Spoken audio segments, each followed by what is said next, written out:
A mountain in October. Rain falling sideways across old pine and rusted iron rails, half buried in years of needles and moss.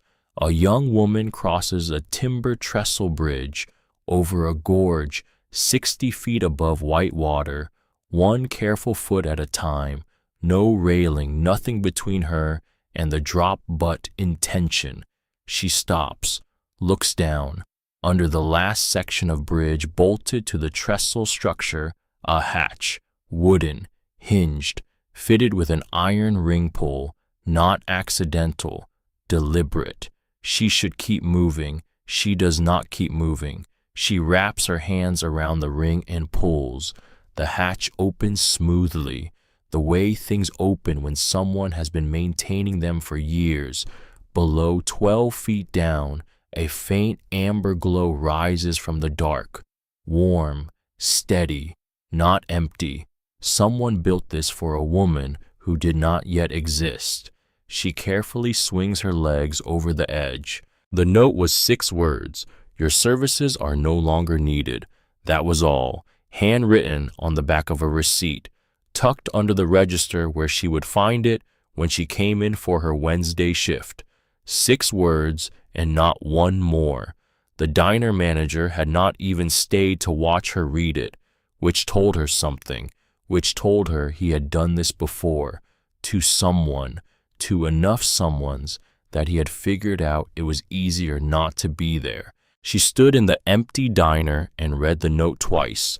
She did not cry. She had stopped doing that at 14 when she figured out that crying in a group home was a form of advertisement. You cried and people noticed, and the noticing was never the kind that helped. She folded the note, put it in her jacket pocket, walked out the back door, did not take anything from the kitchen, even though the jar of peanut butter on the second shelf was more than half full and would not be missed. She walked to the room she rented by the week. She already knew before she touched the key. The lock was wrong, not broken, changed. She pressed her key against it twice the way you did when you were being reasonable, when you were giving the situation the benefit of the doubt it did not deserve. The second time the key did not fit any better than the first. She stood on the landing for a moment. There were $43 in the room, 3 days of tips she had not deposited yet. A wool sweater she had bought at a thrift store in November, a road atlas she had carried for 2 years. The atlas mattered, the sweater mattered, the $43 mattered the most. She knocked, nothing. She knocked again, because she was a reasonable person and reasonable people knocked twice.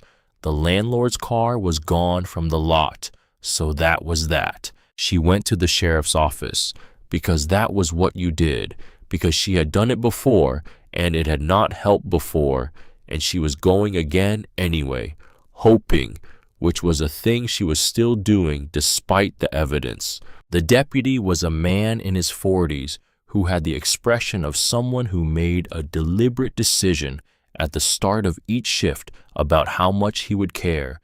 She watched him listen. She watched him decide. Before she finished explaining, he had already landed somewhere, and she could see exactly where. He said some things about ordinances. He said some things about tenant protections and what the timeline was and what her options were. He said these things the way you said things to someone you had already decided would not be following up. Then he said something about her, about a girl with no local ties and no permanent address, about the kind of situation that was more complicated than the town had resources to manage. She left before he finished, because the door was closing and she had learned to move before it closed all the way. Her pack was in a locker at the bus station, 30 pounds, one change of clothes inside a plastic bag, a wool blanket, a box of crackers about a third full, a jar of peanut butter she had bought with her own money, a folding knife, the road atlas, a stub of pencil, and a small spiral notebook she used to write down anything that seemed worth remembering. She had been hoarding the last 8 pages for something, and $12, $11, and some coins, actually. She counted it standing next to the locker. 4 dimes and a nickel and 6 pennies, $11.61. The kind of money that was not nothing, but also not enough for anything you could name. She had been 20 for 3 months. She walked north, not because north was better, because north was uphill, because uphill was away from the town, and away was the only direction with any promise in it right now. The left boot was giving her trouble. The sole had started to separate at the toe 3 weeks ago. She had re-glued it with hardware store cement, and it had held for 2 weeks, and now it was starting again. The particular feeling of the sole thinking about leaving, reconsidering its commitment, which she recognized because she had been in enough situations that were also reconsidering their commitment to her. The road went from pavement to gravel to a service track that ended at a rusted iron gate. Beyond the gate, running straight up through second-growth pine, were the tracks, 2 rails, furred with orange rust, half buried in pine needles, not dead exactly, just extremely tired. She climbed over the gate. The grade was steeper than it looked from below. Her calves knew this immediately and filed a formal objection. The ties were rotten and stretches punky, underfoot saw, so she walked the center between the rails where the roadbed was packed solid. Someone had built this to carry weight. The mountain had been working on reclaiming it for years. The mountain was winning but had not won yet. The rain came in sideways once she cleared the tree line.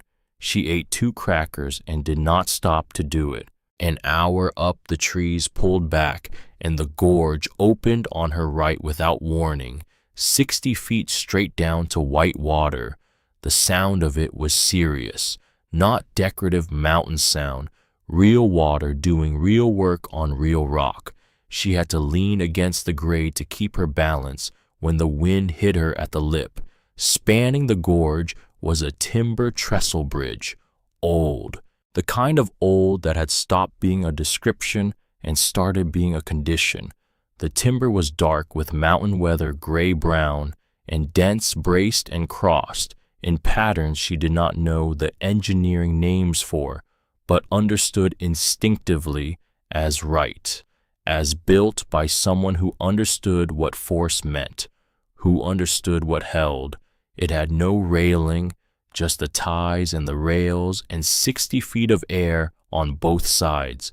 She stood at the approach and looked at it, not because she was afraid, because she was tired and the crossing was not a crossing she could do at half attention. She needed to be awake for it. She crossed, 1 foot, then the other, eyes on the far side, weight centered. The rain had made the woods slick and she walked the way you walked on ice, which was slowly, which was the only speed ice or rain-soaked timber allowed. Halfway across, the wind lifted, and she moved with it instead of against it. Better, faster. She was in the center of the span when she looked down for 1 second, just to check, which was when she saw it. Under the last section of bridge, set into a frame of weathered planks, bolted directly to the trestle structure in a way that looked deliberate and engineered and absolutely out of place. A hatch, wooden, hinged, fitted with an iron ring pull. She stopped. She looked at it. She looked at it again, the way you looked at something a second time to make sure the first time was real, not accidental, not a maintenance access point built by the rail company. The planking was a different age than the trestle itself, older in a different way, added by someone who was not the original builders and who had thought carefully about what they were doing. She stayed where she was for a moment. A reasonable person kept walking. A reasonable person crossed the bridge and continued up the mountain and found a town or a road or another human being with a phone and explain the situation in a way that might lead to temporary assistance. A reasonable person did not kneel down on a rain-slicked bridge over a 60-foot gorge and reach for an iron ring. The iron ring was cold and slick with rain. She wrapped both hands around it and pulled. The hatch opened smoothly, not stuck, not swollen, not seized by decades of weather. Smooth, hinged on one side with a precision that had no right to still be functioning this well. The wood was dense and dark with age, but solid, sealed along the edges with something rubberized that had kept most of the moisture out. Someone had not just built this, someone had maintained it. Below the hatch, a ladder, iron rungs set into a wooden shaft, dropping 12 feet into a darkness that was not quite dark. A faint amber glow rose from below, warm, steady. She did not think about it very long. She swung her legs over the edge and climbed down. The shaft was tight. Her pack caught once and she angled herself and it released. She pulled the hatch shut above her as she went, half instinct and half the feeling that leaving it open was leaving a door unlocked in a neighborhood she did not know. The rain disappeared. Sound disappeared. The deep, insulated quiet of the mountain replaced everything. By the time her boots touched the floor, she could feel the temperature change in her face. Warm, genuinely warm. Not the warmth of a building with a furnace somewhere behind the walls, the warmth of the earth itself, which had been holding it since long before she was born and intended to keep holding it indefinitely. She stood still and let her body calibrate.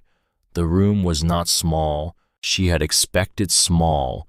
She had expected the kind of cramped maintenance space that made sense beneath a railroad bridge.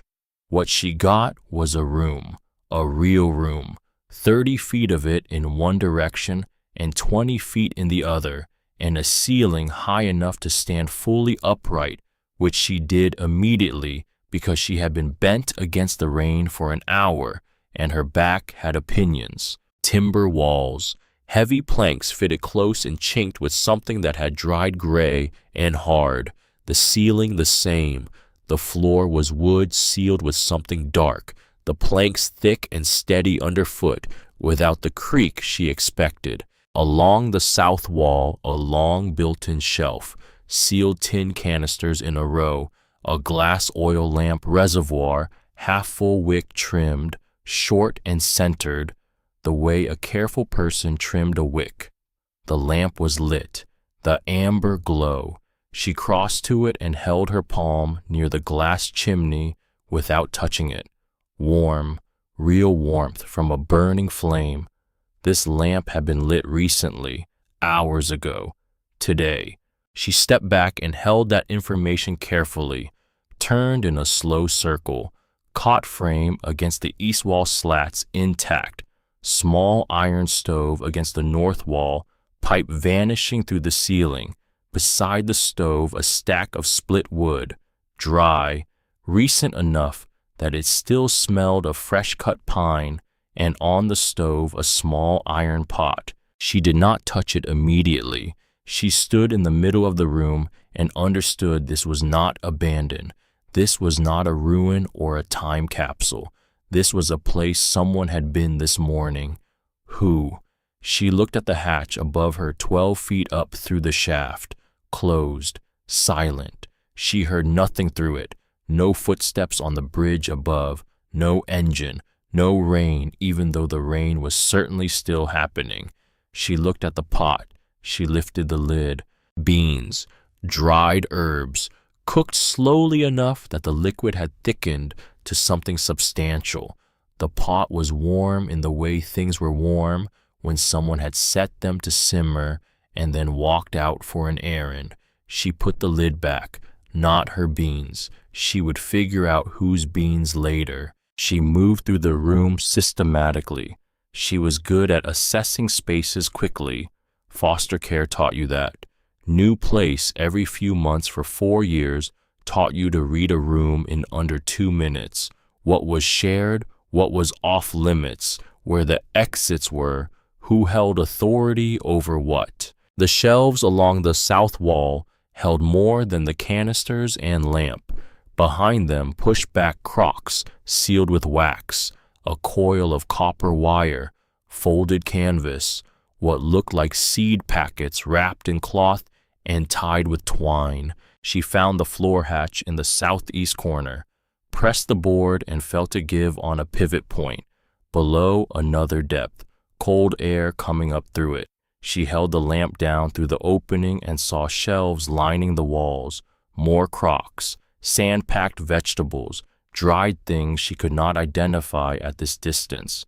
A root cellar, under the main room, under the bridge. She let the floor panel close and kept moving. The cold storage was through a doorway in the east wall that she had initially read as solid. Not a door, just a fitted panel, the same planking as the wall. She found the latch at shoulder height, a wooden pin, and pressed it up. The panel swung. The cold storage passage was long, 60 feet at least. The ceiling dropped here and the air temperature dropped with it 10 degrees colder than the main room. She walked the length of it slowly, holding the lamp along both walls. 3 zones separated by shelves built to different heights. Root vegetables and sand. At the far end, wire drying frames. In the middle section, still holding the remnants of dried herbs. Sealed crocks along the north wall, where the stone showed through the timber. This was not a weekend project. This was not something a person threw together in a summer. This was years of work, decades. She went back to the main room. In the back wall behind the cot, another fitted panel, another latch. This door led into a stone passage, earthen floor sloping upward, not toward the bridge, away from it, into the mountain. She took the lamp and went up. The passage was timber-shored, at intervals old-growth posts, set into the earth crossbeams, notched above. In 2 places, the timber had shifted with settling, and she had to move around where a post leaned inward. She pressed her hand to one of them. Solid. It looked worse than it was. The air changed as she climbed. Damp stone, pine resin, the mountain breathing against her face from somewhere ahead. The tunnel ended at a wooden door, low, 5 feet. She had to angle to get through. What she stepped into was not another chamber. She stopped, stood there for a full 10 seconds. Above her, a natural granite dome, the shape of a bowl turned upside down, the rock curving in a perfect arc 25 feet overhead. But the dome was not dark. 18 panels of glass had been set into the granite at calculated angles, each panel seated into a prepared kerf in the rock with what looked like lead flashing, sealed with something that had held for decades. The glass was old, thick, wavy surface in the way glass was made before the process was standardized, but the light coming through it was real. Gray October light filtered through old glass and struck the dome's interior and bounced and scattered and filled the space with a diffuse glow that was nothing like the lamp she carried and nothing like daylight and something entirely its own. The floor of the dome was soil, deep-worked, amended soil. She could see the difference from the natural rock by the color and the texture. Someone had brought soil into this space, or built the space around existing soil. She was not sure which would have been harder. Along the east and south arc of the dome, growing things. Herbs, a lot of them, many, she could name, and some she could not, growing in wooden planting frames set along the stone wall. Root vegetables in beds along the floor, their leaves still green. And at the center of the space, planted directly in the dome floor, a tree, an apple tree, small, maybe 8 feet, but established, roots set. The trunk had the character of a tree that had been growing in this spot for years, and on its highest branches, a few late apples still clung, small and dark red, too sheltered from the mountain wind to have fallen, holding on in the diffuse glow of salvaged glass, the way fruit held on when it did not know the season was ending. She stood in the light coming through 18 panels of glass and looked at those apples and felt something move in her chest that was not a feeling she had a name for, not joy exactly, not disbelief exactly, something that was both of those things and also something else, something older. She stayed in the dome for a long time, then she went back down. In the main room, she looked at the shelves again with different attention, the books she had noticed earlier, not a large collection, maybe 30-odd volumes on the lowest shelf of the south wall, sitting in a gap between the canisters and a stack of flat wooden boxes. She had assumed they were reference books, field guides, the kind of thing you kept in a functional space. She crossed to the shelf and held the lamp up. Not reference books, journals, all of them, different sizes, different cloth bindings, different ages, lined up on the shelf from left to right, and as she tilted the nearest one to read the date on the first page, she saw the arrangement was not random. They were in order, the oldest on the left, the newest on the right. She counted them, 31 journals, running from something in the early 1940s to a volume that still looked recent enough to read, 31 different handwritings. She understood then what this shelf was. 31 people had found this place, not one, not two, not the builder and one successor. 31 people had found the hatch and climbed down the ladder and stayed long enough to write something down in a notebook they left behind. She stood in front of the shelf and felt the scale of it, the way you felt something that was too large to absorb all at once, like standing at the edge of the gorge and knowing 60 feet was real, but not being able to feel it until you actually looked down. 31 voices. All of them had been here. All of them had seen the lamp. All of them had felt the warmth. All of them had stayed long enough to add a line to a shelf that was growing slowly across decades, like a record of something the world outside would never know about. She took the oldest journal from the left end of the shelf, dark cloth gone soft with age, no name on the cover. She opened it to the first page, carefully afraid of tearing paper that had outlasted everything it should have. The handwriting was small, precise, the kind of precision that came from drafting from practice, from a body that had been trained to make accurate marks. The first line gave a number, 4190.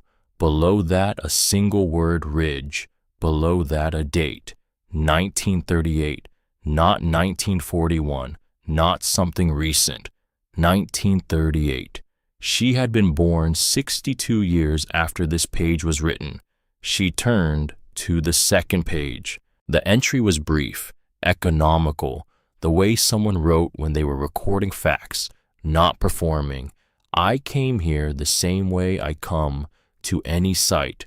I walked it first. I measured it. I thought about load and drainage and air circulation and the weight of what I intended to build. Then I started.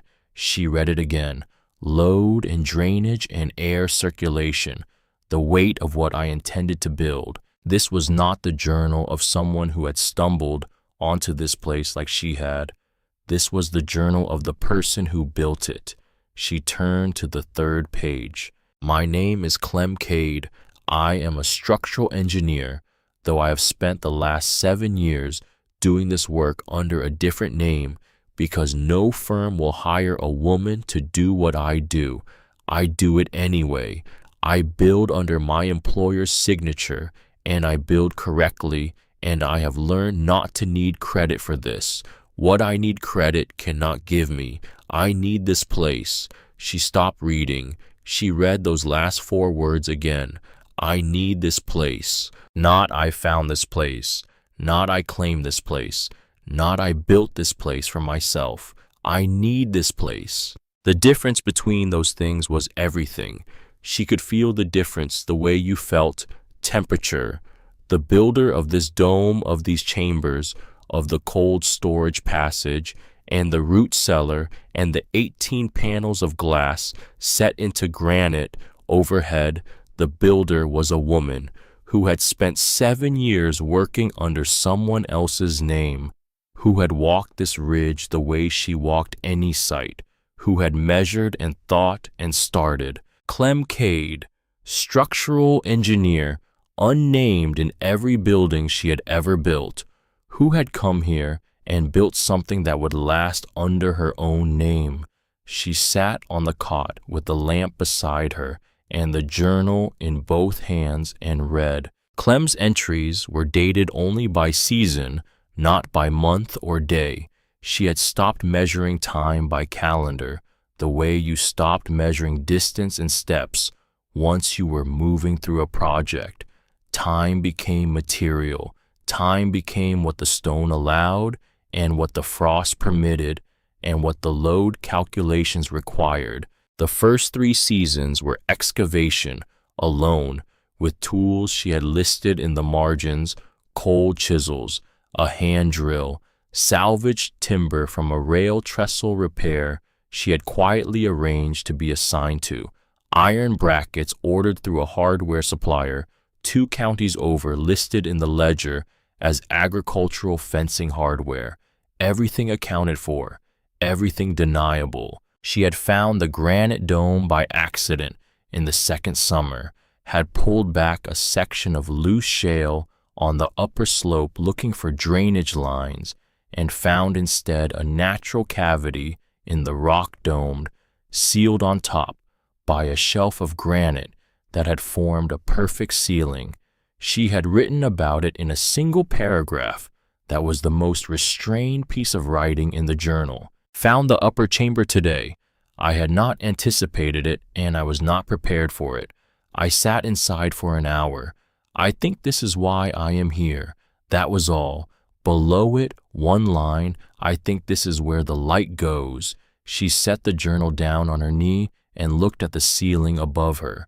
Timber, earth, and somewhere up through that passage, 18 panels of glass in a granite dome, letting in the gray October afternoon.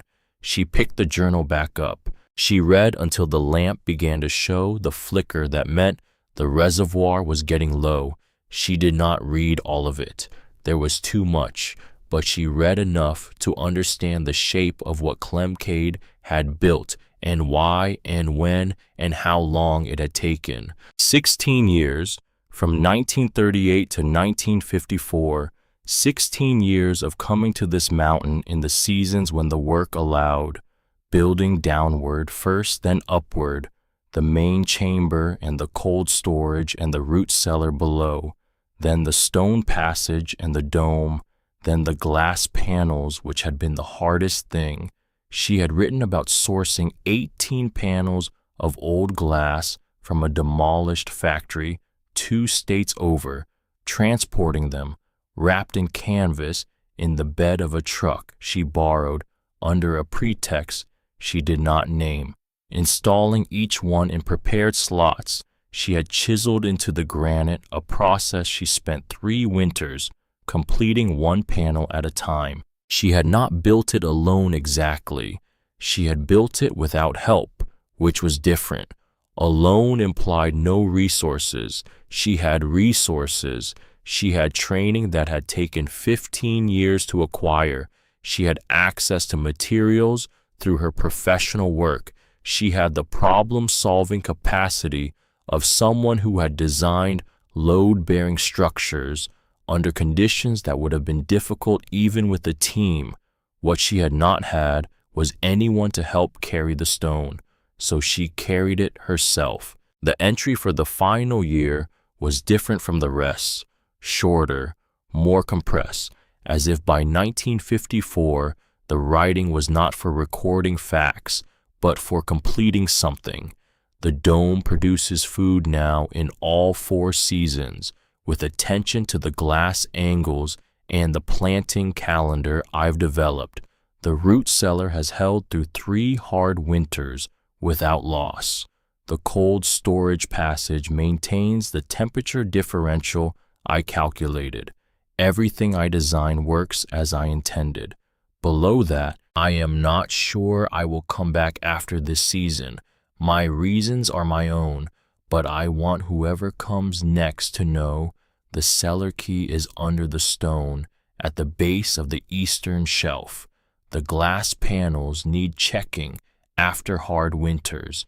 The soil in the dome needs amendment in spring with material from the compost frame on the north bench.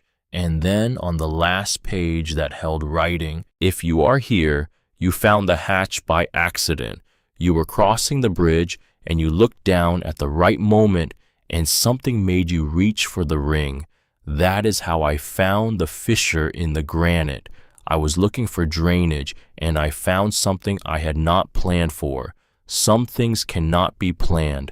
They can only be found. I built this for women who had nothing. If you are one, everything here is yours. The journals on the shelf tell you who came before you. You will add one of your own. That is the only record this place keeps." She read those last lines again. "I built this for women who had nothing." She looked down at herself. $12.61. A damp jacket. A boot whose left sole was beginning its 3rd attempt at separation. The crackers in her pack. The peanut butter. The road atlas she had been carrying for 2 years without knowing exactly where she was going. Nothing. She definitely qualified. She set the journal back on the shelf with a care that was the most careful thing she had done all day. She rebuilt the stove from the dry stack. She ate a portion of the beans, not all of them, half, because whoever had made them had not made them for her, and she would figure out whose they were before she decided what that meant. She lay down on the cot with the wool blanket she found folded on the shelf above it and listened to the quiet of a space built to hold silence, a space where 31 people before her had heard the same nothing she was hearing now. She did not sleep immediately. She thought about Clem Cade. She thought about what it meant to spend 16 years building something under your own name when your professional life had required you to build everything under someone else's. She thought about the apple tree in the dome, the small late fruit holding on in October, when everything else on the mountain had already let go. She thought about the word need, not found, not claimed, not built. Need. She had been in a lot of places that did not need her. She had walked through a lot of doors that closed behind her without losing anything. She had been a presence that left no trace because the places she inhabited were not built to hold her. This one was different. She could feel it the way you felt temperature. She put her hand flat against the timber wall and felt nothing from outside. No rain, no wind, no vibration from the bridge above. The mountain held it all. The mountain had been holding everything for a long time. She fell asleep. Outside, through the glass panels in the granite dome, one passage above her, the October sky was going dark. The apple tree stood in the half-light of evening, filtered through old glass. The few late apples still on the highest branches were small and dark and patient, the color of garnets catching the last angle of gray light, as if they had known it was coming and had stayed specifically for this. She woke up before the light change, which was how she always woke, before the alarm when there was an alarm, before the shift bell when there was a shift, before the house parent did rounds, when she was young enough that there was a house parent doing rounds. Her body had developed opinions about being caught off guard, and those opinions were very strong. The lamp had burned low, but not out. The stove had held warmth through the night the way a well-sized stove held warmth when the iron was right for the space. She lay still for a moment and listened to the silence that was not empty but full of the mountain's own slow respiration, the fissure somewhere behind the wall, the almost sound of deep earth being itself. She got up. She rebuilt the stove from the dry stack. She found the tin of tea on the shelf, old but functional, and made some in the same mug she had used the night before. She drank it standing, looking at the journals on the shelf, all 31 of them. She had read Clemcade's journal until the lamp flickered. She had not read the others. She would read them, but not yet.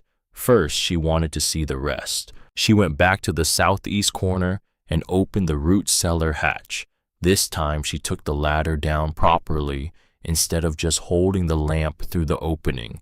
The root cellar was deeper than she had understood from above, 40 feet at least.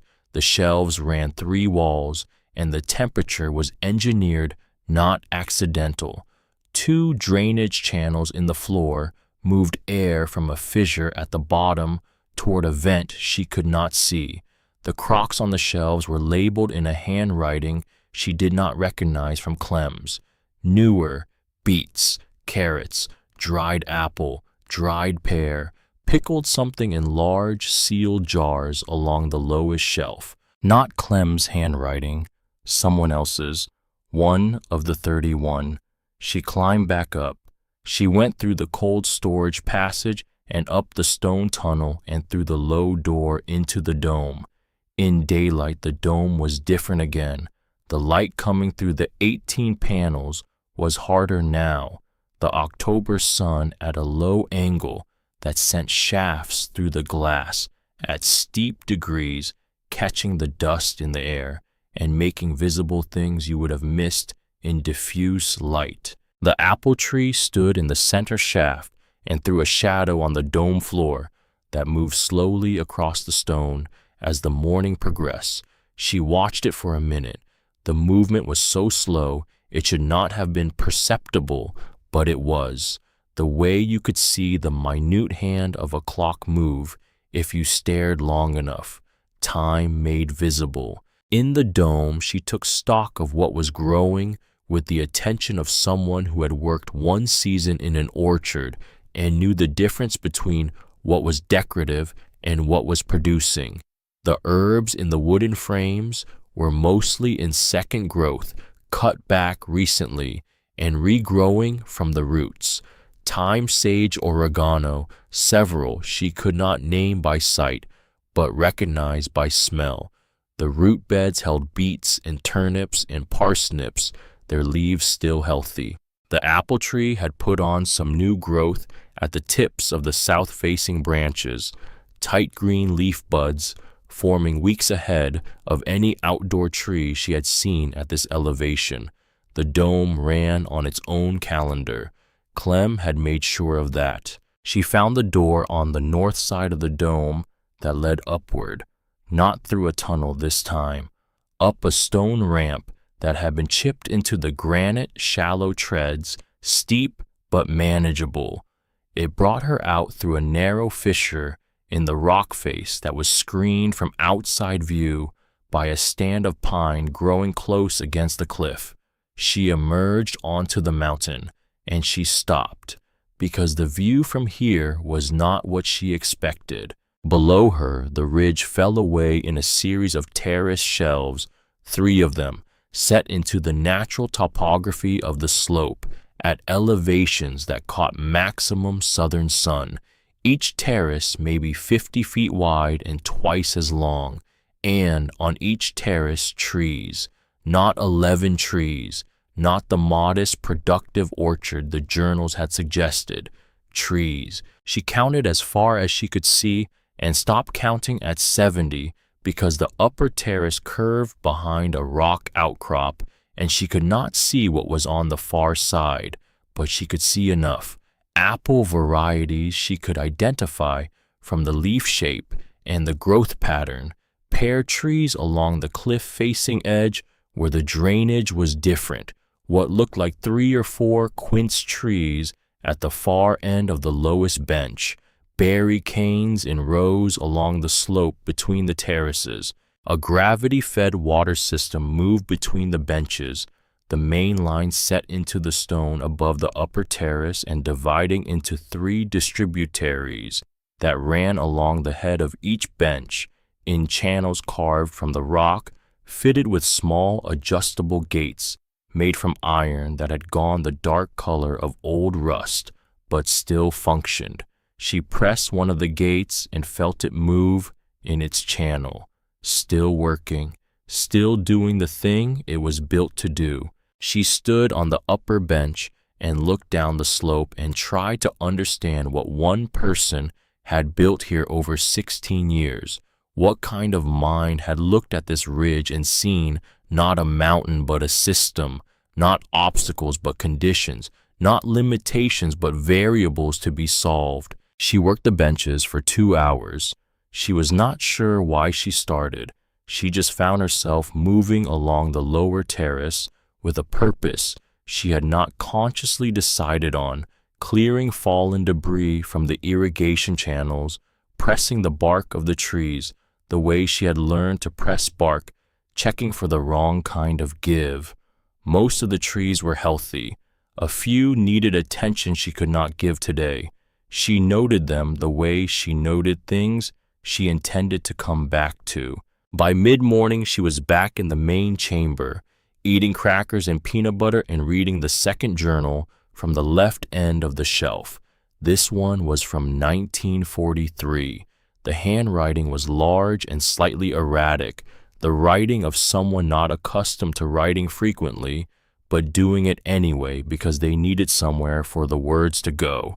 She had thought Clem's handwriting was a man's hand and been wrong, so she held the assumption loosely this time.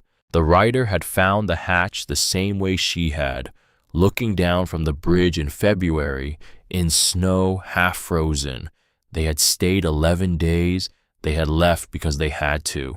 The last page said, "I don't know who made this or why. I don't know how I will explain to myself that this exists and I left it, but I left it better than I found it. That's what the place seems to ask. So that's what I did." She set that journal down and picked up one from the middle of the row. A woman this time, the handwriting unmistakable, small, and left-leaning. She had stayed through an entire winter, 7 months. She had planted the berry canes on the slope between the terraces. She had added a second planting frame in the dome. She had started the compost system that Clem had referenced in her own journal as something that needed establishing. On the last page she had written, "Whoever comes next, the compost needs turning every 3 weeks. I know that sounds small, but small things done consistently are what keep everything alive." She read 4 more journals before she heard the sound above her. Footsteps on the bridge. She set the journal down and did not move. The footsteps were deliberate, measured, not running, not stopping. The footsteps of someone who crossed this bridge regularly and had made peace with the fact that it had no railing. She watched the hatch. The hatch opened. She said, "I'm not armed." A pause. A man's voice, not young, "Neither am I." He came down the ladder. She watched his feet first, then his legs, then the rest of him. Canvas jacket, worn jeans, work boots that had been waterproofed recently, a canvas bag over one shoulder. He reached the bottom and turned. He was maybe 55, not tall. His face had the texture of someone who spent most of his time outdoors, weathered in a way that made his age hard to pin. He had a scar on the back of his right hand, wide and flat, the kind that came from a burn or a sudden shearing force. His eyes went to the lamp first, then to her, then to the pot on the stove. He said, "How long have you been here?" She said, "1 night." He said, "Did you read the journals?" She said, "Most of the founding one." He said, "That's how it starts." He set his bag on the floor, did not sit down yet. He was reading the room the way she had read it, when she first came in, finding his bearings, except his bearings were off because the room had changed since the last time he was in it, because she was in it. She said, "You lit the lamp." He said, "I light it once a month. Come down, light it, leave food on the stove, go back up." She said, "You don't stay." He said, "I don't go past this room." He looked at the door to the cold storage, then at the stone passage door behind her. "I've never gone past the first room." She said, "Why?" He said it felt like it wasn't mine to go further into. He said it simply, not an excuse, a fact. He sat down on the wooden box against the south wall, the way someone sat when they had been carrying something heavy and had just decided they could put it down. She said, "How did you find the hatch?" He said, "Same way you did, I assume, looking down from the wrong spot at the right moment." She said, 8 years ago." He looked at her. She said, "The last journal on the shelf is from 2019. The handwriting is different from the others, like someone who hadn't written by hand in a long time. But the name you gave yourself was just initials." He was quiet for a moment. He said, "CV." She said, "Corbin Veer." He looked at her with the expression of someone recalibrating. He said, "Structural engineer, before." She said, "Before what?" He said, "Before a building I designed came down during construction." He said it the way you said facts that were finished. Nobody died. It wasn't a collapse during use. It was a construction fault in a retaining wall, and the wall failed, and 4 workers were injured, and none of it should have happened, and all of it was my fault. He set his hands on his knees. He said I was very good at what I did. He said it without pride, the way you said a thing that was just true, and then I was wrong about something I should not have been wrong about. And the distance between those two things was impossible to cross, so I didn't cross it. I just left. She said, "And came here." He said, "Eventually. There were other places first. None of them held." She understood that. The not holding. The way some spaces just let you flow through them without catching. She said, "You've been here 8 years and you never went past the first room." He said, "I light the lamp. I leave food. I go back up." He paused. "It's enough contact." She said, "Contact with what?" He said, "With the fact that it exists." She held that. He said, "When you've spent years building things that failed, there's something about being near something that worked, even if you didn't build it, even if you don't go inside it." He looked at the stone walls. Clem Cade built this in 1938, and it's still here. Every joint, every lintel, every calculation she made is still doing what she intended. She said, "You know about Clem Cade." He said, "I know what the county records say." He reached into the canvas bag and pulled out a folder, worn at the edges, well handled. The folder of someone who had been working with its contents for a long time. He opened it on his knee. "I've spent 8 years looking into the history of this ridge. I couldn't go inside the place, but I could learn everything about who built it." She got up and crossed to him and looked at the folder. Papers, county survey maps, photocopied records, some of them barely legible, a handwritten list of dates and names, newspaper clippings from local papers, the kind printed in small towns that still had archives. He said Clem Cade was a licensed structural engineer in 1931. She was one of 9 women in the entire state to hold an engineering license at that time. She worked for a firm called Arco Drafting and Design for 18 years, listed as a technical drafter, because no client would have hired a firm that acknowledged a woman as their structural engineer. After Arco, she worked independently for 5 more years, 23 years in total doing other people's engineering under other people's names. She said she was doing all the engineering. He said all of it, according to a letter I found in the State Engineering Archive written by her employer after her disappearance. He had a lot to say once she was gone, and there was no longer a professional reason to stay quiet. She said she disappeared in 1954. He said she filed a voluntary missing declaration in October 1954, signed and notarized.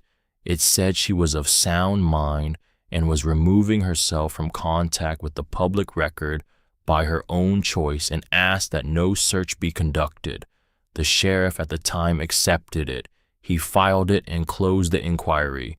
She said, "Why did she leave?" He said, "I don't know." He looked at the papers. She was 51 in 1954.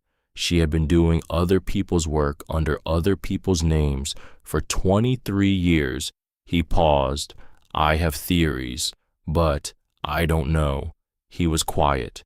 Then he said, "What I do know is that in 1953, 1 year before she disappeared, she filed a legal document with the county, a trust document, registered formally.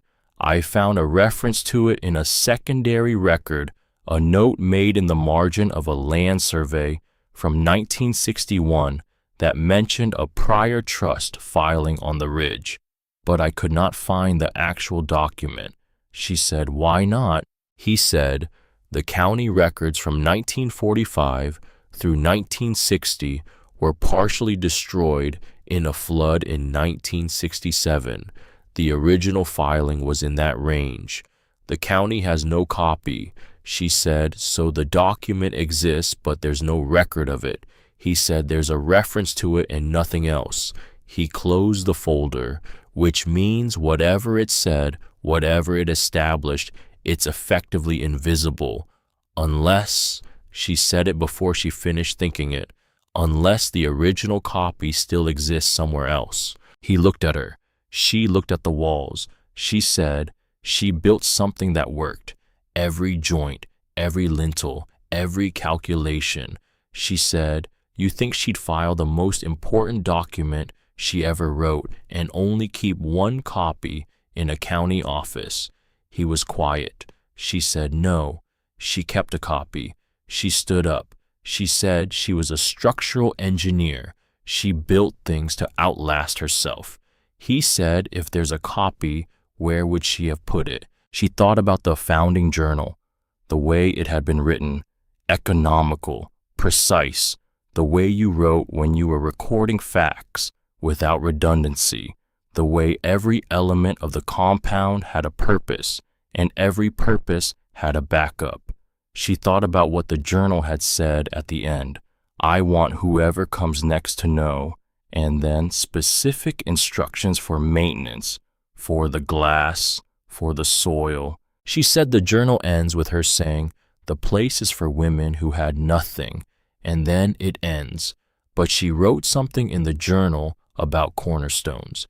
Every significant structure has a cornerstone, she wrote, not ceremonial, a real cornerstone with actual function, because a building without an anchor is just materials hoping to stay vertical. He said, "You read enough of the journal to know that." She said, "I read fast." He said, "What are you thinking?" She said, "I'm thinking there's another message, not in the journal, somewhere in the structure itself." She went back to the dome. He followed. She heard him stop at the top of the stone ramp when the dome opened above him, the pause of someone encountering it for the first time. She did not stop for him. She was already moving along the east wall of the dome, running her hand along the granite, not looking at the glass panels or the apple tree or the growing frames, looking at the stone. Clem had worked this wall.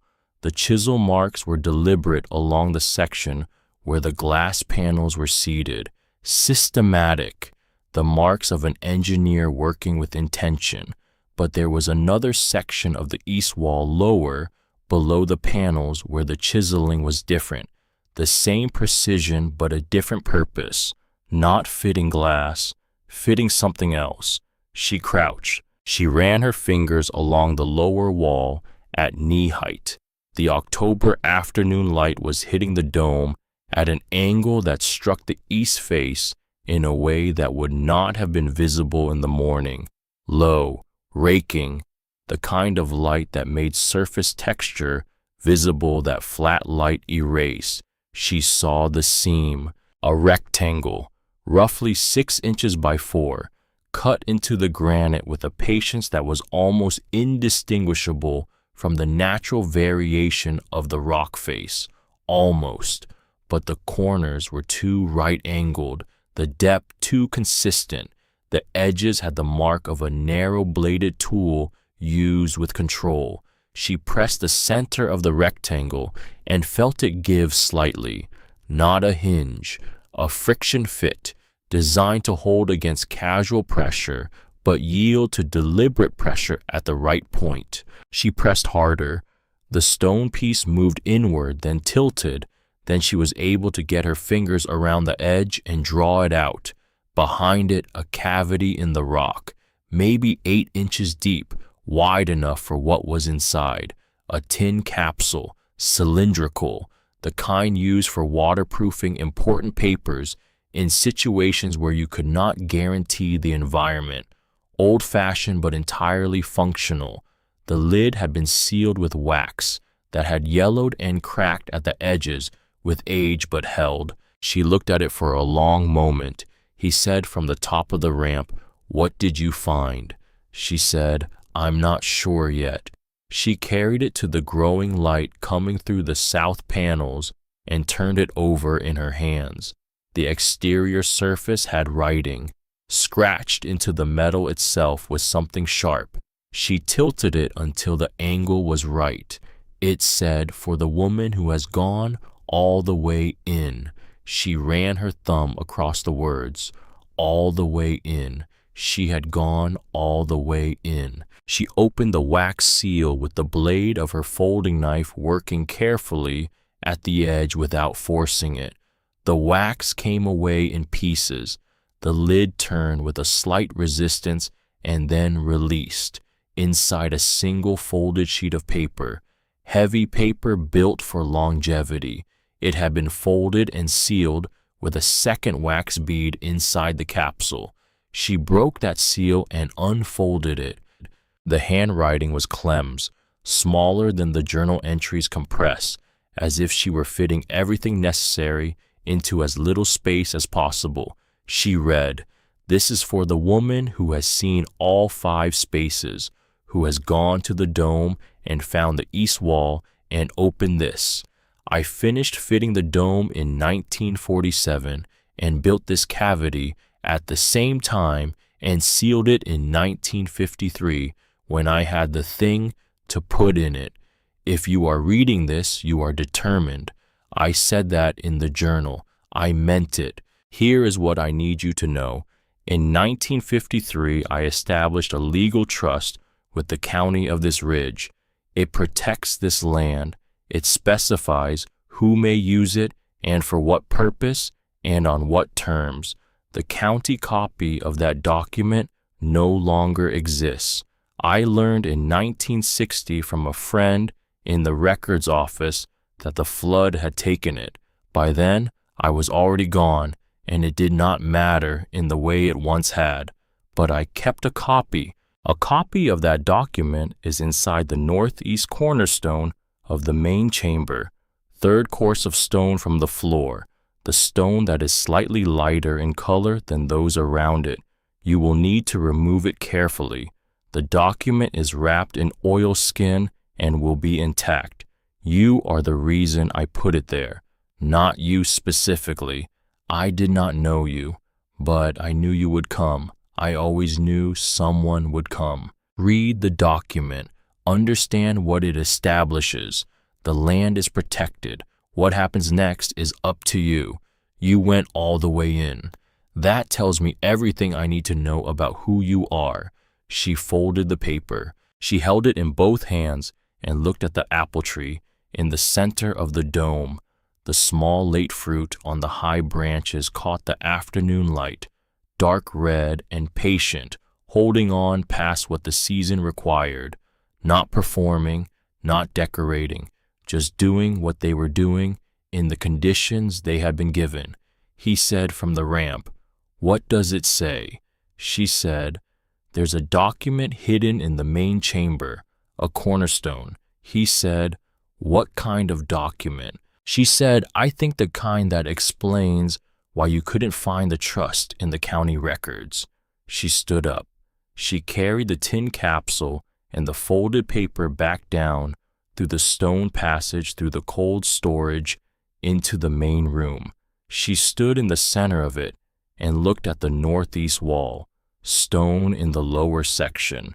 She had assumed this was just the mountain showing through, but it was not natural. She crouched and ran her hand along the third course of stone from the floor. The color difference was small, but it was there. One stone slightly paler than the granite around it, seated into the wall at a point that looked like every other stone until you were looking for the wrong shade. She pressed it and felt the difference. He came to stand beside her. She could hear his breathing change from when he was cautious in the doorway to now when he was something else, present. The way an engineer stood near a structure he needed to understand. She said, "I need something to help lever this." He reached into his canvas bag and took out a folding pry bar, the kind a careful person carried in rough country. She said, "Of course you have that." He said, 8 years of maintaining a mountain." She fitted the bar into the seam at the stone's lower edge. She worked it carefully, not forcing, not rushing, feeling for the give that said the mortar was releasing without cracking. The stone shifted, then it came. She set it on the floor. Behind it, a cavity in the wall, deeper than she expected, lined with old wood to protect the contents from the damp. Inside, wrapped in dark oilskin, tied with twine that had gone stiff with decades of mountain air, a document. She untied the twine, unwrapped the oilskin. The paper inside was heavy, the kind Clem preferred for things she intended to outlast her. She unfolded it, multiple pages fastened together with a brass clip that had tarnished to near black. The top page bore the heading of a legal form. The county named the year 1953, a notary seal that had impressed itself into the paper with enough force that it was still legible. At the top, the title, 4 words, Ridge Trust for Women. She read the first paragraph, and the second, and the third. She read slowly because the language was precise, and she wanted to be sure she was reading what it actually said and not what she wanted it to say. He said, "What does it say?" She said, "It says she established a legal trust in 1953 for the purpose of holding this land in perpetuity for the benefit of women who come to it in need." He said, "And the copy is valid without the county registration." She said, "I don't know. I'm not a lawyer." She paused. She said, "But she built things to outlast herself, and this has." She looked at the document in her hands, the weight of the paper, the age of it, the fact that it had spent 70 years behind a stone in a wall inside a mountain and had come out whole. He said nothing, but he was nodding. Outside, through the main chamber's ventilation seam, the October light was going amber, going long, filling the space with the gold of a season that knew it was ending and had decided to be beautiful about it. She set the document on the cot. She sat beside it. She was 20 years old. She had $11.61. She had a boot whose left sole was attempting to resign. She had not had a permanent address in 2 years, and she had lived in enough places that did not want her to understand what wanting felt like by its absence. Clem Cade had built this for women who had nothing. She definitely qualified. She read the trust document twice, not because she hadn't understood it the first time, because she needed to be sure that what she understood was what it actually said. The first page established the parties. Clem Cade, registered engineer county of record, the county itself as witness and repository of the filing. The date September 1953. The second page established the property, a legal description of the ridge in chains and links and compass bearings, the way land was described in 1953. The acreage included the 3 terrace benches, the cliff faced the area of the bridge and the gorge, and a buffer zone extending 200 feet in every direction from the boundary of the terraces. She said, "The buffer zone." He said, "What about it?" She showed him the description. He read it, was quiet. He said, "My cabin is inside the buffer." She said, "How far inside?" He said, 40, 50 feet. She said, "So it's part of the trust protection." He said, "If the trust is valid." She said she built the capsule to hold the document for 70 years. The paper is intact. The oilskin sealed it against moisture. She built the cavity at the right depth and angle to prevent thermal expansion damage. This woman thought about everything. He said she was an engineer. She said yes. The third page was the operative language. The trust established that the land described on the second page was held in perpetuity for a stated purpose. The language was plain, not legalistic in the way that obscured meaning, but precise in the way that prevented misreading. The purpose was stated in one sentence. This land is held in perpetuity for the benefit of women who come to it with nothing. That was all. No further qualification, no income threshold, no prior application, no review process, no committee or board to determine eligibility. The sentence said what it said and nothing else. She had arrived with $11.61. She had arrived with a worn pack and a boot whose left sole was reconsidering its commitments. She had arrived with nothing in the way that mattered, which was the way you had nothing when the world had made clear it did not intend to provide what a person needed to live, and you had internalized this so thoroughly that even when you had money, it did not feel like enough, because enough had never been available long enough for you to trust the concept. She met that standard. The fourth page was the maintenance clause. Whoever benefited from the trust was expected to maintain the property in good faith, specific enough to require action, vague enough to allow for what maintenance meant across decades and conditions. He read over her shoulder without being asked. She let him. She said the fifth page. He said, "What about it?" She said, "It's different paper." The fifth page was inside the oilskin, folded separately from the legal document, tucked against the back of the fourth page in a way that she might have missed if she had not been holding the oilskin at the angle where the edge of the extra fold was visible. She unfolded it. Not legal language. She knew that immediately. The same hand, the same ink, but the pressure was different, softer, the way you wrote when you were not being precise but being true, which was a different thing. He said, "What is it?" She said, "A letter." She read it silently first. He waited. She was not sure she had ever had an adult wait for her before, without prompting, without hurrying, without the impatience of a person whose time was more valuable than her process. He just waited. She finished reading. She held the paper for a moment. She said, "I'm going to read this out loud." He said, "All right." She read it. "I don't know your name. I don't know what brought you here.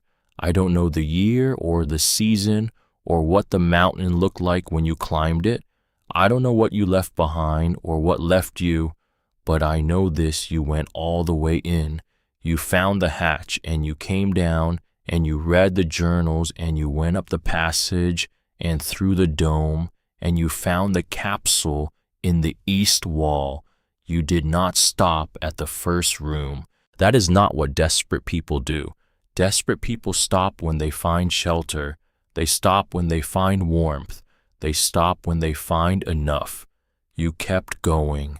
That means something. I have thought about what to call it, and I have not found the right word. Determined is part of it.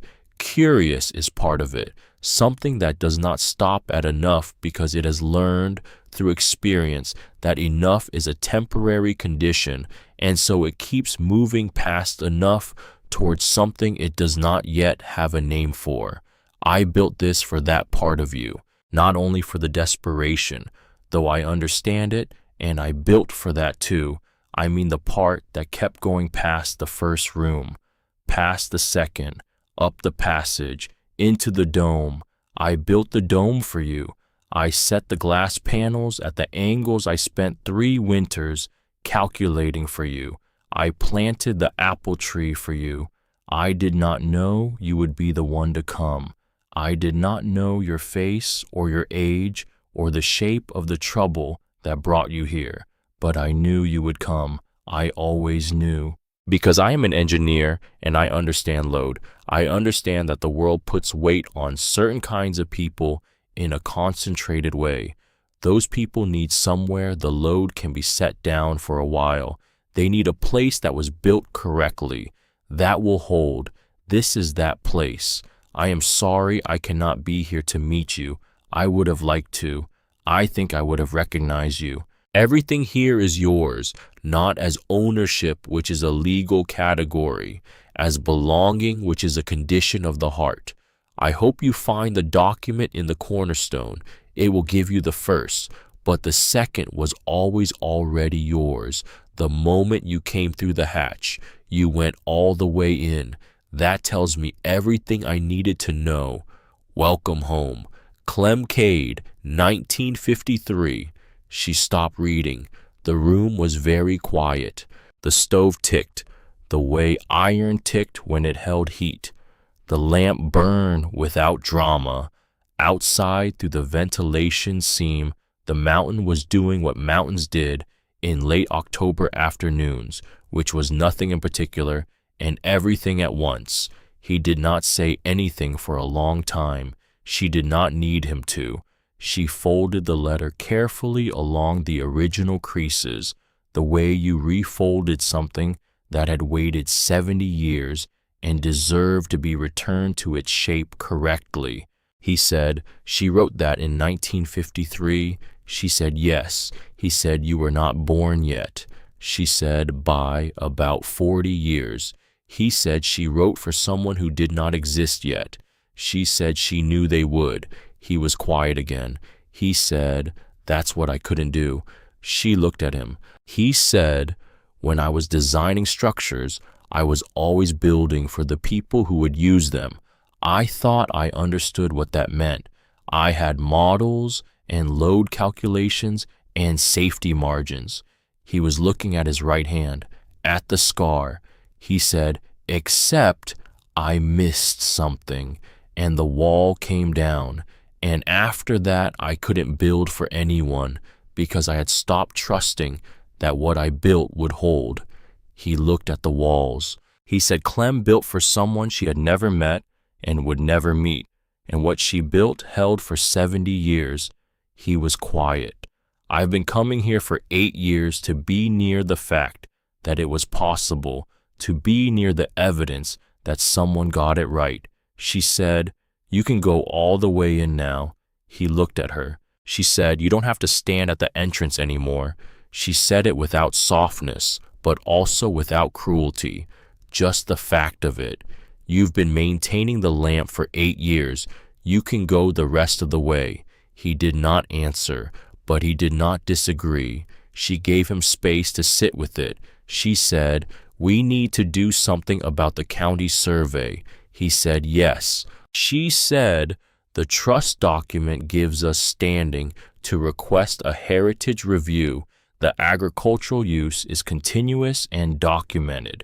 The terraced benches have been in production for over 70 years. He said, I know the county planning office. I've been in their records for years.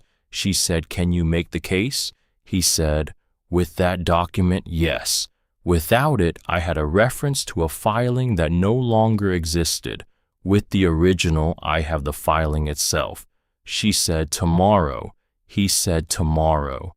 They went down together the next morning, through the hatch and down the slope and over the bridge, Vesper crossing, first Corbin, following with the careful placement of feet she recognized as someone who had crossed this bridge hundreds of times in all conditions. On the far side, he had a truck parked at the head of a logging road she had not found in her initial approach. Old, well-maintained the truck of someone who understood that tools lasted as long as you took care of them. The county planning office was in a low building at the edge of the main administrative complex. She had been in enough county offices to know how they felt. The institutional patience of people who dealt with problems by category, and the patience wore thin at different speeds depending on which category your problem fell into. Corbin knew the planning coordinator. 8 years of showing up with questions about the ridge had produced a relationship of professional familiarity.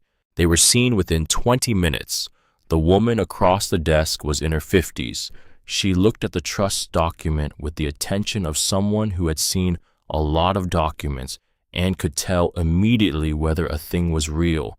She said, "Where did this come from?" Corbin said, "Original copy, preserved on site." She said, "The county has no record of this filing." Vesper said, "The 1967 flood." The woman looked at her, then back at the document. She said, "This is notarized. 1953. The notary is county of record at that time." Vesper said, "We're not here to litigate ownership. We're here to request a heritage review for the agricultural bench and the associated structures, continuous use since 1938, documentation going back to the founding year." She said, "What documentation?" Vesper said, "Journals, planting records, harvest records kept by successive users, 31 separate individuals who maintained the property over 80+ years." She said, "That's an unusual history of use." Vesper said, "Yes." The woman looked at the document again.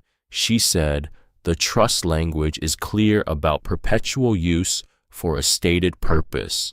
Vesper said, "It is." She said, "If the trust is valid, the buffer zone designation would affect the current survey parameters." Corbin said, "Including the proposed rail corridor assessment." She looked at him. She said, "The trestle bridge is within the buffer zone." He said, "By the description on page 2, yes." She held the document for a moment, the kind of holding that was thinking and not just holding. She said, "I'll need to flag this for heritage review. That will pause the survey assessment until the review is completed." Vesper said, "How long?" She said, 60 to 90 days. Vesper said, "We'll take it." On the way back up the mountain, Corbin said, "You've done that before." Vesper said, "Done what?"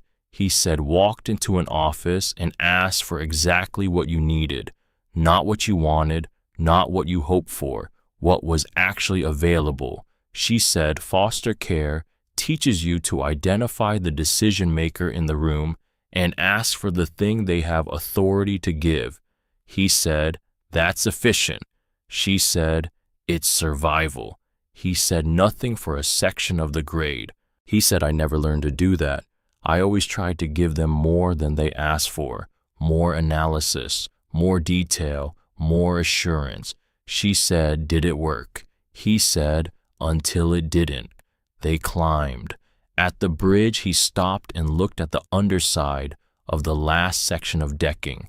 At the hatch, she now knew from both sides, at the bolted frame, at the precision of it. He said she used timber from trestle repair. The hatch frame is from the same stock as the bridge repair records from 1939. She said, "You researched the repair records." He said, "I researched everything." She said, "And you still didn't go past the first room." He said, "I didn't deserve to go past the first room."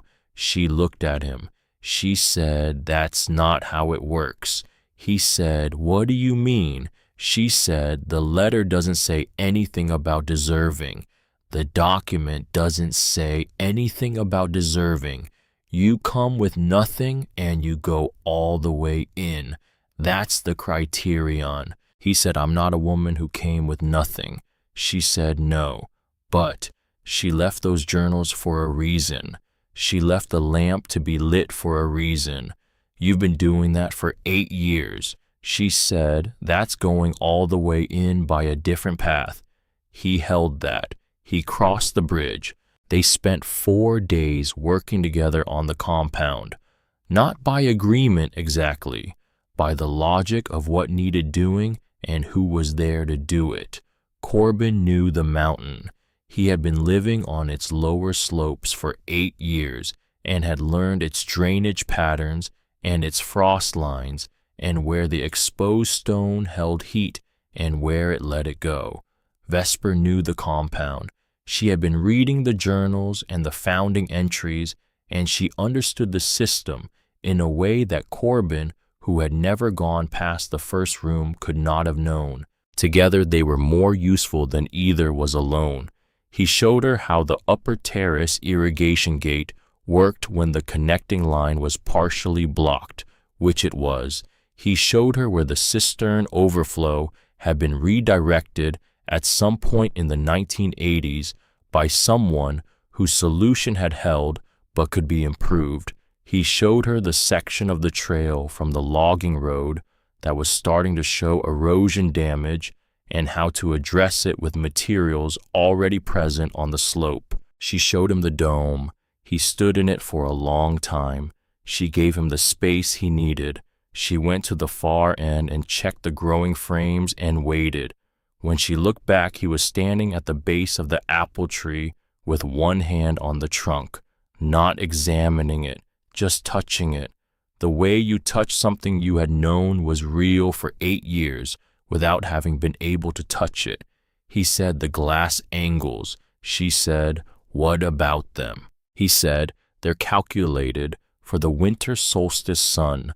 The low December sun hits the panels at this angle and reflects off the dome ceiling in a way that distributes heat evenly across the floor." He was looking up at the panels. In summer, the high sun angle misses the panels almost entirely, so the dome doesn't overheat. He paused. "It's a passive solar calculation, precise enough that it only works for this latitude at this altitude." She said she spent 3 winters with a cold chisel getting it right. He said, "I know." He took his hand off the tree. "I read about it in the journal 8 years ago." She said, "But you didn't come see it." He said, "No." She said, "Why not?" He said, "Because if I came in here and it was right, it would mean the difference between what she built and what I built was something I had to explain." He was looking at the dome ceiling. "If I came in here and it was wrong, it would mean she was human too, and I could use that." He shook his head. "So I stayed outside, where I didn't have to know." She said, "And now you know." He said, "And now I know." She said, "What's the difference?" He thought about it. He said, "She wasn't just technically right. She was right about something underneath the technical. She understood why she was building this. Every calculation she made came from a reason that was larger than the calculation." He said, "I built structures because I was good at building structures.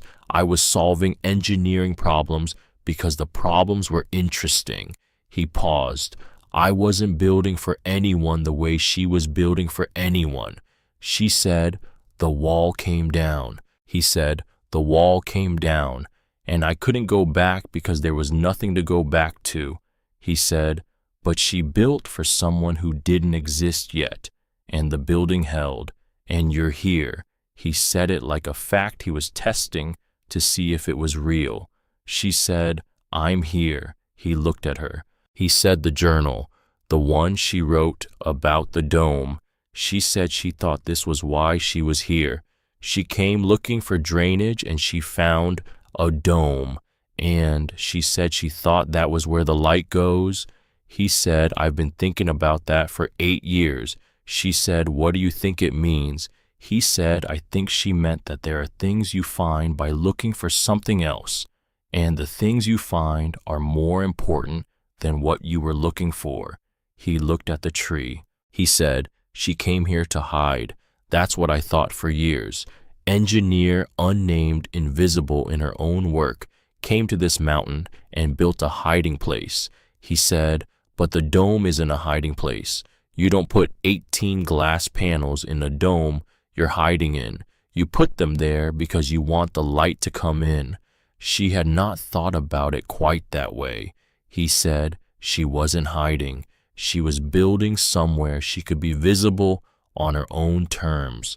On the 5th day, he went back down to address his cabin situation. The county review would take 60 to 90 days, and he needed to be in contact with the process. He could come back in 2 weeks, possibly sooner. He said it practically, not as an ending. She said, the 3rd terrace needs the irrigation gate adjusted before the ground freezes. He said, I know how to do that. She said, I know you know, but I won't be able to reach it alone from the angle it needs. He said 2 weeks. She said 2 weeks. He climbed the shaft and crossed the bridge and went down the grade. She stood at the open hatch and listened to his footsteps until the pine absorbed them. Then she climbed back down. The compound was quiet, the quiet of a space that had held many people and many silences and had learned not to distinguish between them. She rebuilt the stove, she made tea, she sat on the cot with the lamp burning low beside her, and the 31 journals on the shelf, and the trust document and Clem's letter folded carefully beside her. She picked up her own notebook, the small spiral one, 8 pages left. She opened it to the first blank page. She held the pencil. She had been writing things worth remembering in this notebook for 2 years. Useful things, practical things, a phone number for a shelter 2 towns over that was better than average, the closing time of a food bank that was not posted online, the name of a supervisor at a warehouse who did not ask for a permanent address on the hiring form. This was different. This was not for future Vesper. This was for whoever came next. She wrote, Bridge 14, elevation 4190, arrived in October. Rain. Below that, the dome maintains growing conditions year-round through 18 glass panels installed at calculated angles by the original builder. The passive solar design distributes heat evenly in winter without any external power source. The root cellar holds temperature through natural drainage design alone. The cold storage passage has 3 distinct temperature zones based on distance from the stone face. She stopped. She looked at what she had written. Practical things, the kind Clem had started with, worth recording because they were worth knowing. She kept writing. There are 31 journals on the shelf before this one. I have read 4 of them. Each one is different. A visitor in 1943, 11 days midwinter. A woman in 1978, 7 months she planted the berry canes between the terraces. I don't know their names in the way names usually work, but I know who they were in the way this place knows people, which is by what they left and what they improved and what they wrote on the last page. She read back what she had written. Then she added one more paragraph. Clem Cade built this place alone between 1938 and 1954.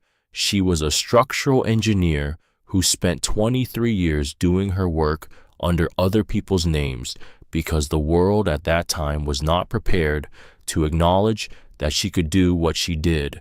She came to this mountain and built something under her own name. Everything she designed still works exactly as she intended. Every joint, every lintel, every calculation about light and temperature and load. She left a letter for whoever came next. The letter says you went all the way in. That is the criterion. That is the whole thing. She stopped. She thought about what the last line should be. She thought about Clem writing to a person who did not exist yet, about the dome and the 18 glass panels and the apple tree whose late fruit hung on in October because someone had thought carefully about shelter, about 31 people who had come through this hatch with nothing and left something small and real and lasting. She thought about herself, Vesper Doll, 20 years old, $11.61, a boot whose left sole had finally given up and peeled away completely on the second terrace 2 days ago, which she had fixed with a strip of copper wire from the coil in the stone chamber, because there was always wire if you knew where to look. She wrote the last line. Whoever reads this after me, you went all the way in. That already tells me something important about you. She closed the notebook. She set it on the shelf, not at the end of the row, at the beginning of the space that was not yet filled. The 30-second journal holding space for the 32nd, which was not yet done, not by a long way. Outside, through the ventilation seam, the mountain was going dark. The October night was coming down from the peak, the way cold came on mountains, patient and certain, and without opinion. The lamp burned. The stove held its warmth.